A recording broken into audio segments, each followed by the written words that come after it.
जयंत चौधरी ने पिछले साल फरवरी में जब ये फैसला लिया था कि उनकी पार्टी अब एनडीए गठबंधन का हिस्सा होगी और राज्य सरकार में शामिल होगी और अगर सरकार बनती है तो केंद्र सरकार में भी उनकी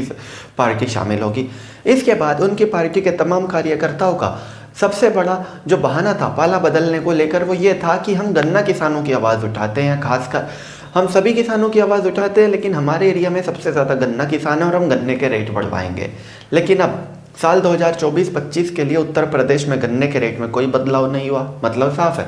आरएलडी कोई भी दबाव नहीं डाल पाई भाजपा पर कि गन्ने के दाम बढ़ाया जाए, और इससे जितने भी गन्ना किसान हैं वो काफ़ी ज़्यादा परेशान है क्योंकि लगातार महंगाई बढ़ रही है और जो किसानों की जोत की ज़मीन है वो लगातार कम हो रही है। और तो और जो किसानों के बच्चे हैं वो जानते हैं कि अब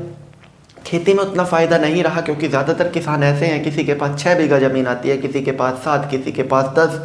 यहाँ तक कि आज के वक्त में तो हालात ऐसे हैं, आप किसी गांव में जाएंगे ऐसे बहुत कम गांव मिलेंगे जहाँ पर आपको 20-25 किसान 20 बीघे से ज़्यादा ज़मीन के मिल जाएंगे, वरना सब 20 बीघे से नीचे नीचे वाले किसान बचे हैं और इनमें ज़्यादातर 10 बीघे के आसपास ज़मीन वाले हैं। तो ऐसे में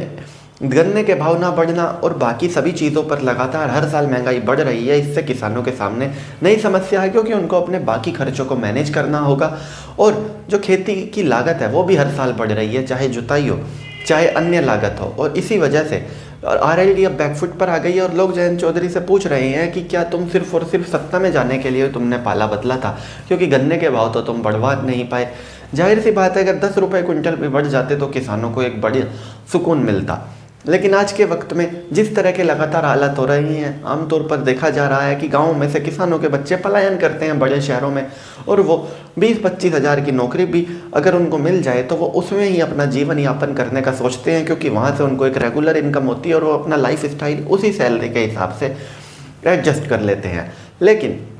गांव में जो उनके माँ बाप हैं वो उस छोटी ज़मीन में अपना खर्चा चलाने के लिए भी संघर्ष कर रहे हैं। कारण है कि फसल के दाम उस तेज़ी से नहीं बढ़ रहे जिस तेज़ी से महंगाई बढ़ रही है। और अब तो जयंत चौधरी के पास कोई बहाना भी नहीं बचा, भला वो किस बहाने से क्या मुँह लेकर गन्ना किसानों के बीच जाएंगे, क्योंकि दाम तो वो गन्ने के बढ़वा ही नहीं पाए। तो चलिए दोस्तों, मैं राहुल दहिया फिलहाल इस वीडियो के लिए इतना ही। आगे भी इसी तरह की वीडियोज़ के लिए बने रहिए मेरे साथ। धन्यवाद।